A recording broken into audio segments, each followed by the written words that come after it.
Hello everyone, in this video we are going to replicate the built-in for each array method. So I will be using Node.js as my environment and the Visual Studio Code as well as its integrated terminal. So first let me create a file. I'm going to call it forEach.js. So we probably all know how for each works. So it works like this. We have let's say an array, let's call it nums,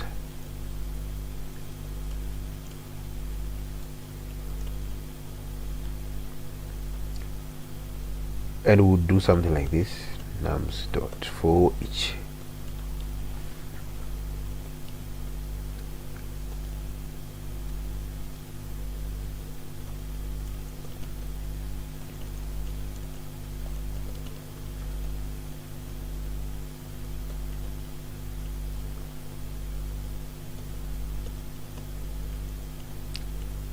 So we're consoling and logging index and item. I will explain all that in a moment. Now let's run it. View my terminal, clear what I made before, clear. Right, so if we say node for each, you see this is how the for each is working. So basically what for each does is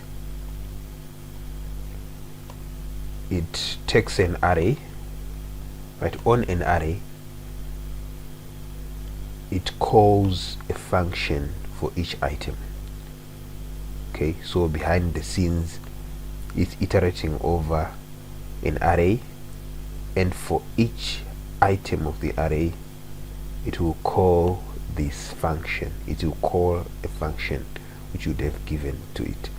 So that function has access to the item and its index. Like in this case it would have access to 1 and 0 the index, here 2 the value and 0 the index, and so on and so on.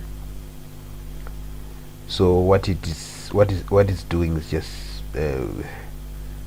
logging it on the console, logging the index and the item on the console. So this is what we want.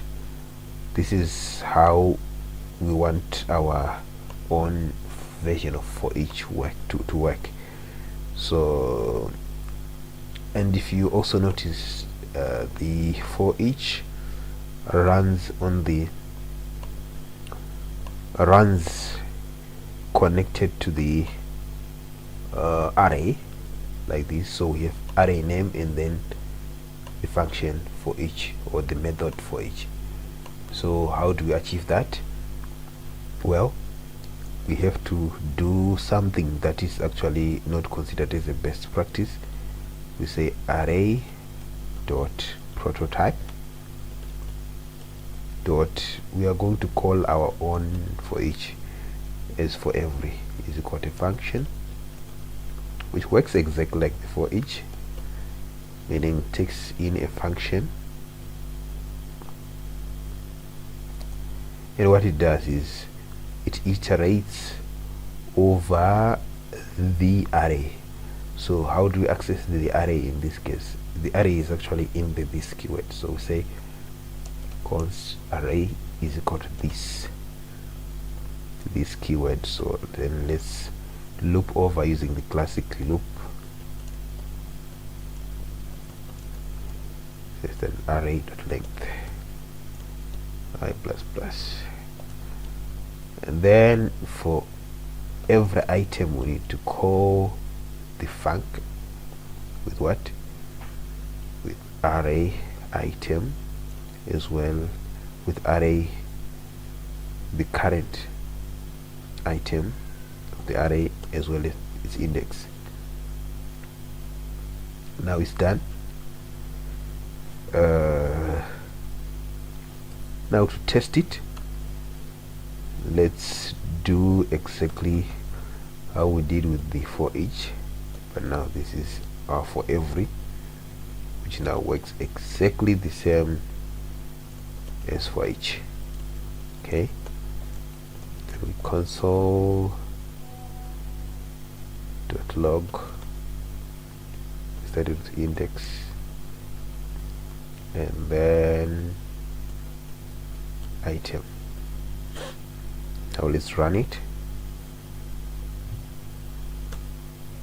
It's working exactly the same, but let's put a line here so that we can actually differentiate the two.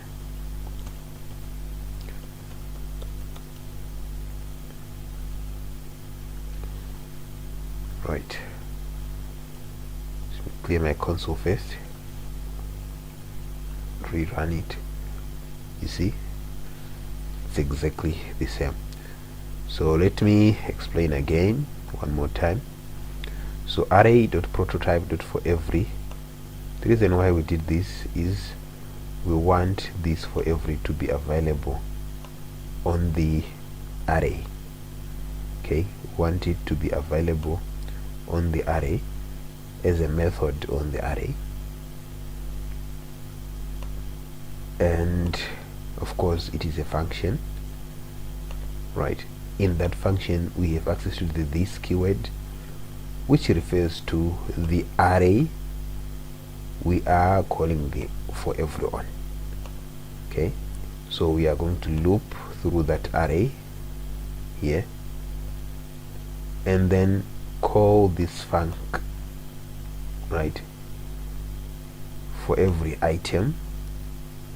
Then we are going to give that func the item as well as its index as parameters. So thank you for watching, and I will see you in the next one.